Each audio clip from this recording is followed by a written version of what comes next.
Bonjour à tous. Au moment où l'île de Lampedusa est complètement submergée, au moment où l'Italie propose un budget de 2024 d'ultra-austérité, au moment où l'Italie de Meloni fait des courbettes devant Ursula von der Leyen et Zelensky et l'OTAN, il est temps de faire un bilan. Ça fait presque un an qu'elle est aux responsabilités. Reportez-vous aux analyses qu'on avait faites. Comme prévu, l'immense trahison par Meloni. Et il faut faire ce bilan et il faut l'étudier parce que on voit ce que coûte le fait de faire plein de promesses électorales sur l'économie, l'immigration, tout ce que vous voulez, et en même temps de dire on reste dans le système mondialiste, on reste dans l'Union européenne, on reste dans l'euro, on reste dans Schengen, on reste dans la CEDH, on reste dans l'OTAN, etc. On va voir, c'est un exemple grandeur nature, sur un pays en termes de population, d'économie pas très loin de la France, parce que ça doit nous apprendre des choses. Et ça va nous apprendre des choses. Alors cette vidéo, il est important on va faire un bilan précis, une perspective. Il est important donc de la partager si vous voulez bien. Vraiment, très important. Il faut que ça ouvre les yeux de beaucoup de Français qui veulent le changement, mais attention au piège. Attention que le changement ne se transforme pas en pire continuité. Partagez si vous voulez bien cette vidéo, donnez-lui de la force pour cela, un meilleur référencement en vous abonnant à cette chaîne YouTube. Vous cliquez sur s'abonner en dessous, un petit clic, c'est gratuit. Ça aide énormément au référencement, à la diffusion, à la viralité de ces vidéos. Donc grand merci. Merci aussi à ceux qui se sont abonnés récemment à la chaîne. On se retrouve ce vendredi 15 septembre à 19h sur cette chaîne en direct. Notre grand direct de rentrée. Je prendrai toutes vos questions en direct. Ramenez du monde. Peut-être des gens qui n'ont jamais participé à nos directs. Pensez à vos questions. On va regarder toute l'actualité. On reviendra sur ça si vous voulez. Mais toute l'actualité française, les européennes, l'actualité mondiale. Extraordinaire. Ensemble, soyez là à 19h. Je vous attends, patriotes. Voilà, là, je sais que vous serez là également. Je vous donnerai très bientôt les dates des prochains événements, notamment très grande manif nationale pour la sortie de l'Union européenne et de l'OTAN.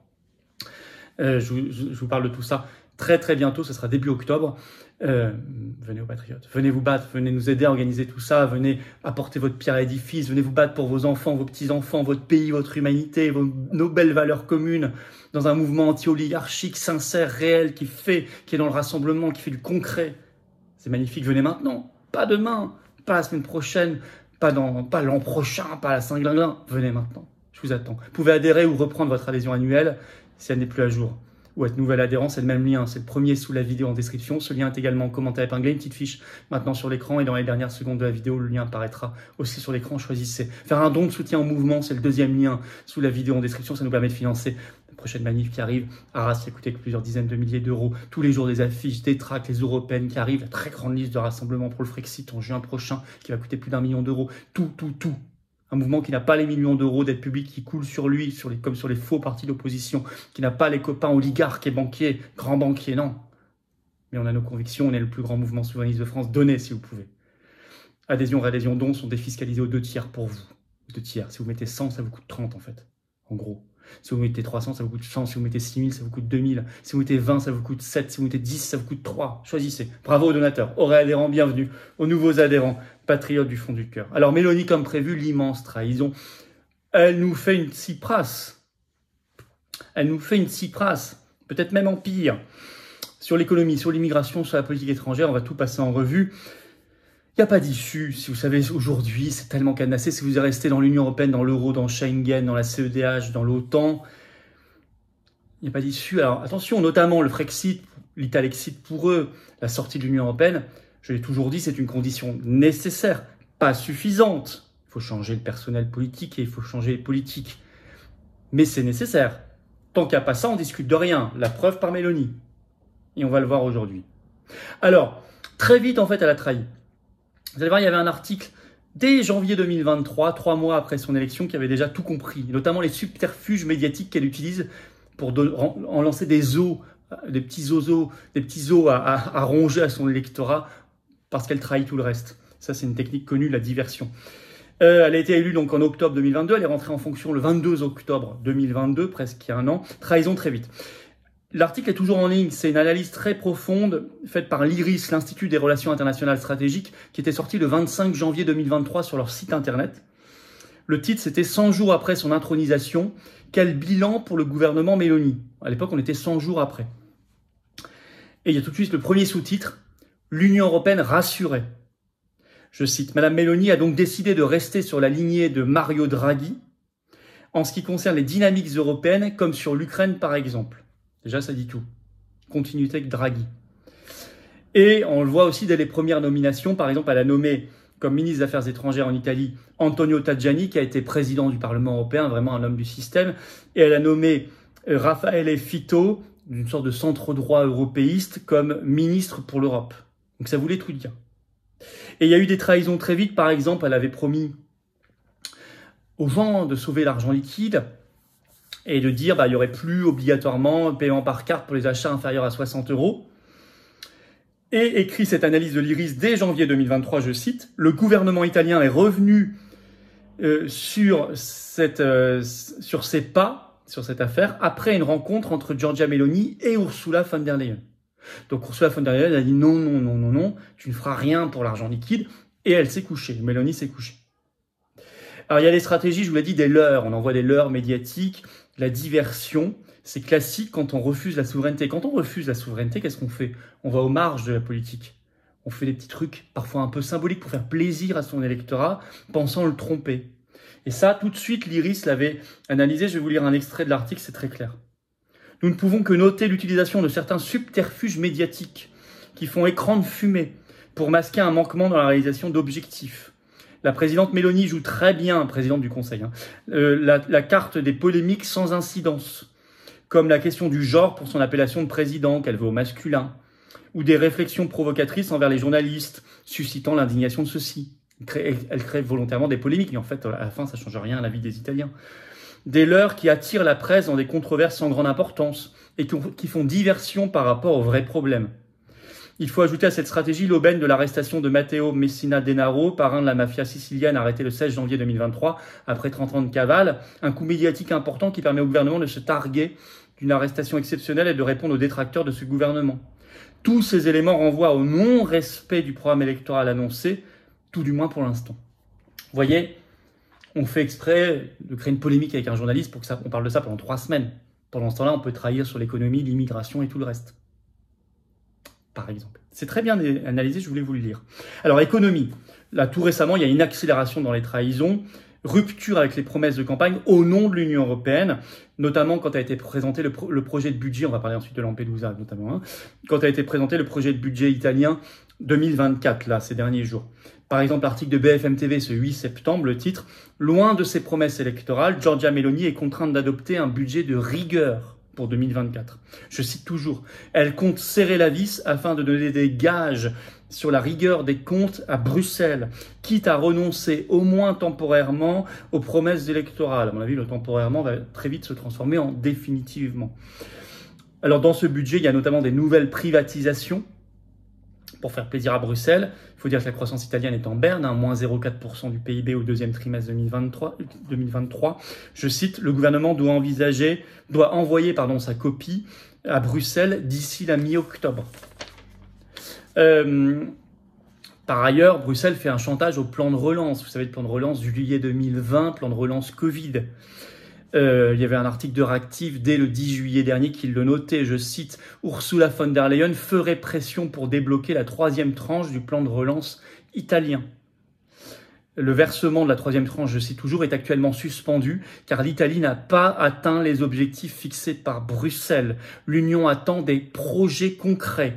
Dès le 29 mai dernier, Giorgia Meloni avait déclaré, je cite, que l'Italie respectera les échéances de son plan de relance. Parce qu'au total, elle compte sur 191,5 milliards d'euros d'investissement par ce plan de relance, avec 527 objectifs à respecter vis-à-vis de Bruxelles. C'est ça la réalité. Qui paye d'ailleurs nous, parce que nous, on en récupère 39 milliards alors qu'on donne 80. Notamment cet argent, il va en Italie. Article suisse, du journal suisse Le Matin, ce 8 septembre. Le titre, au moins il est très clair, vous allez voir. Giorgia Meloni doit se résigner à un budget de rigueur. Je cite toujours, elle met entre parenthèses ses promesses électorales pour plaire à l'Union européenne. Elle renonce par exemple à enterrer, alors que c'était une promesse électorale, la loi Fornero de 2011 qui fixe l'âge de départ à la retraite en Italie à 67 ans. Pendant sa campagne, elle avait dit, je vous ai déjà cité des trahisons sur les privatisations, sur l'argent liquide. Là, je vous en cite une autre. Elle avait dit, on enterrera cette loi qui met la retraite à 67 ans. Finalement, elle dit non, on l'enterre pas. Pour plaire à Bruxelles. Ça, c'est sur l'économie. Sur l'immigration. C'est la trahison la plus visible parce qu'elle a fait énormément de campagne là-dessus. Giorgia Meloni avait énormément promis sur l'immigration. C'est vraiment au même niveau de promesse qu'en France, Reconquête ou le RN en gros, si vous voulez. En termes de discours, ça fait des années qu'elle en parle. Enfin, elle met autant l'accent. C'est vraiment l'équivalent. Or, depuis qu'elle est élue, il y a une augmentation forte de l'immigration, légale et illégale. Vous avez une analyse récente d'Euractiv le 14 septembre, le titre Lampedusa, donc cette île italienne, affrontement entre police et migrants sur fond de chaos. Parce que ce 13 septembre, l'Italie a été confrontée à un flux croissant de migrants. 6762 migrants sont arrivés sur l'île dans le Lampedusa en une seule journée, soit autant que la population de l'île. Donc là, on n'est même plus dans l'immigration massive. Là, c'est une île complètement envahie. Donc, si vous voulez, la réalité elle est là. Alors déjà, mais c'est plus structurel que ça. Déjà, Europe 1 avait noté le 3 mai dernier, dans un article toujours en ligne, le titre « Italie débordée par l'immigration illégale, Giorgia Meloni change discrètement de stratégie. Le changement de politique de Rome sur le sujet est flagrant », écrit Europe 1. Déjà à cette date, il y avait plus de 42 000 migrants qui avaient débarqué sur les côtes italiennes cette année, soit 4 fois plus que sur toute l'année 2022. Et selon l'article récent d'Euractiv du 14 septembre, immigration, le gouvernement italien dit oui à la main-d'œuvre. Là, il y a même un changement sur l'immigration légale.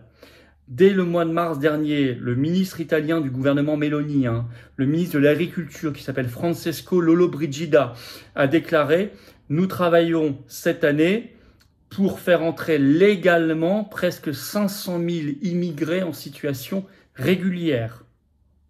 L'Opinion a confirmé dans un article du 10 juillet dernier, je cite, « Les quotas d'entrée légale ont été augmentés dans la péninsule italienne ». Donc c'est pas que débordé par l'immigration clandestine, Lampedusa et tout le reste, c'est en plus, ils augmentent fortement l'immigration légale, volontairement. Je vous rappelle que quand vous êtes dans Schengen, si quelqu'un rentre dans un pays 3 mois après, il peut aller dans n'importe quel autre légalement de l'espace Schengen. Quand vous restez dans l'Union européenne, vous appliquez par exemple la directive européenne de 2003 qui vous oblige au regroupement familial au sens le plus large possible.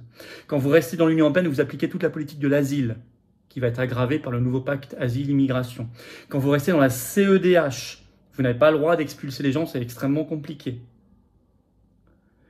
Et en plus, quand vous restez dans l'Union européenne, vous appliquez les décisions de la Cour de justice de l'Union européenne, la CJUE, qui ont été récemment aggravées. Un article des Échos du 9 août 2022 notait un nouvel arrêt de la CJUE, je cite, « Rendu le 1er août 2022, l'arrêt de la CJUE enjoint les États membres à ne pas bloquer dans leurs ports les bateaux d'ONG de sauvetage en mer. » Est-ce que les gens le savent, ça? Depuis le 1er août 2022, ça n'est plus possible. C'est interdit par le droit européen. Donc là, je peux vous dire, on l'a vu sur le budget, l'économie, on le voit sur l'immigration, ce qui se passe est en contradiction totale à 180 degrés avec les promesses électorales et tout le discours qu'elle tenait depuis des années et des années et des années, y compris ses partenaires d'ailleurs, Salvini, etc. Troisième chose, politique étrangère, alignement total, catastrophique sur l'OTAN. Elle était présente, Giorgia Meloni, le 24 août dernier, c'est récent, au sommet de la plateforme de Crimée. C'est le sommet organisé par le Congrès mondial ukrainien. Et elle a déclaré ceci. « Nous avons eu tort au sujet de la réaction de l'Occident à l'occupation de la Crimée en 2014. » Elle parle à l'époque d'une réponse insuffisante et erronée. Donc en fait, elle nous dit maintenant, quand la Russie a repris la Crimée, on aurait dû aller beaucoup plus loin contre la Russie, faire une guerre, quoi. Alors je rappelle que déjà à l'époque, l'Union européenne a voté des sanctions qui ne sont toujours pas levées sur cette affaire, qui n'ont servi à rien, si ce n'est renforcer l'agriculture russe, par exemple, et affaiblir la nôtre. Mais elle dit, on n'est pas allé assez loin, il fallait aller plus loin. Elle est vraiment ultra alignée sur les néoconservateurs américains. Elle ajoute, nous ne nous lasserons pas de travailler pour mettre fin à la guerre en soutenant l'Ukraine. Je vais vous citer un extrait de ce qu'elle a dit. C'est l'avenir d'une Ukraine territorialement intégrée dans la famille européenne commune, donc elle est pour l'intégration dans l'Union européenne, parce que votre résistance héroïque est aussi notre bataille pour la démocratie et votre liberté et la liberté de toute l'Europe, a conclu Giorgia Meloni. Donc elle reprend tout à fait la rhétorique de l'OTAN, plus l'adhésion à l'Union européenne. Alors, il y a eu plein de moments de rencontres avec Ursula von der Leyen, avec Zelensky, d'embrassades. Il y a plein de vidéos, de photos que vous pouvez retrouver dès qu'elle a été élue Premier ministre. Des embrassades entre Zelensky et Meloni, par exemple, il y en a eu à Kiev en février 2023, à Rome en mai 2023, ça s'embrasse comme du bon pain, avec Ursula von der Leyen, alors qu'on allait voir ce qu'on allait voir, elle avait un discours très eurocritique pendant sa campagne, etc. Elle a réservé sa première visite à l'étranger comme Premier ministre à Ursula von der Leyen à Bruxelles dès novembre 2022, et ça a été la grande embrassade, et même presque des gestes de soumission. Quand vous regardez les photos, on voit qu'elle est soumise, elle rend allégeance, elle fait allégeance plutôt, elle fait allégeance. Ursula von der Leyen est venue ensuite à Rome en janvier 2023, et puis en juin dernier, les trois, la Meloni, von der Leyen et Mark Rutte, à l'époque Premier ministre néerlandais ultramondialiste, sont allés en trio à Tunis pour défendre le pacte sur l'immigration. Voilà tout ce qu'on peut dire. Alors tout ça en conclusion était prévisible et prévu. Si vous avez vu mes analyses dès le début, moi je souhaitais bonne chance parce qu'il faut toujours essayer de penser au mieux quand même. Il ne faut pas jouer à la politique du pire. Mais j'avais dit attention, vous avez fait le choix de rester dans toutes ces structures, vous ne pourrez que trahir. C'est ce qui s'est passé.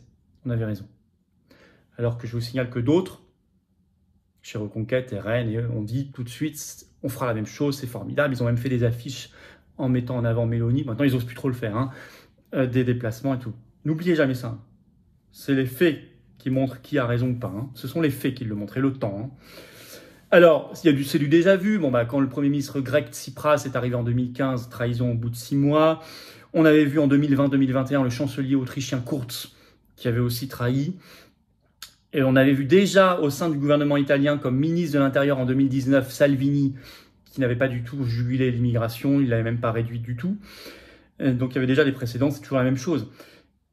La condition nécessaire, pas suffisante, mais absolument nécessaire, indispensable, c'est de sortir de toutes ces instances supranationales, à commencer bien sûr par l'Union européenne. Mais toutes. Et là, on peut commencer à travailler sérieusement, à reprendre le contrôle de toutes les politiques publiques. Politique étrangère, immigration, économie, etc. En France, l'équivalent de Meloni, c'est exactement le RN et Reconquête, mot pour mot. Même promesse, même discours de campagne et même renoncement sur l'Union européenne, l'euro, l'OTAN, Schengen, tout ce que vous voulez. Donc ça mènerait exactement la même chose. Exactement. Et ils vous diront exactement ça pour les européennes, ces listes-là, en juin 2024. Ce qui ne sera pas le cas de la mienne, celle que je mènerai dans le grand rassemblement souverainiste pour le Frexit. Voilà. Partagez la vidéo si vous le voulez bien. Donnez-lui de la force. Petit clic en dessous sur s'abonner. Abonnez-vous à la chaîne. C'est gratuit, c'est un clic. Ça aide énormément au référencement. Ça permettra une meilleure diffusion si vous êtes abonné, plutôt pas abonné. Donc grand merci. On se retrouve à 19 h ce vendredi 15 septembre en direct sur cette chaîne. Pensez à toutes vos questions, j'y répondrai. Soyez là, ramenez du monde. Venez aux patriotes. Venez, venez, venez. Vous voulez vous libérer. Vous voulez de la sincérité. Vous voulez de la cohérence du rassemblement, du concret. Venez aux patriotes. Cette carte orange, elle est à vous. Adhérents ou réadhérents. Vous pouvez réadhérer ou être un nouvel adhérent. C'est le premier lien sous la vidéo en description. Ce lien est également commenté, épinglé. Dans quelques secondes, il apparaît sur l'écran. Faire un don de soutien au mouvement, c'est le deuxième lien sous la vidéo en description, tout simplement. Tout ça, c'est défiscalisé aux 2/3 pour vous. Vous mettez 50, ça vous coûte 17. Vous mettez 500, ça vous coûte 170. Vous mettez 5, ça vous coûte 1,70. Vous avez compris, vous mettez 1000, ça vous coûte 300 et quelques. Bravo. Voilà. Bravo aux donateurs, aux réadhérents. Bienvenue aux nouveaux adhérents patriotes. Vive la France.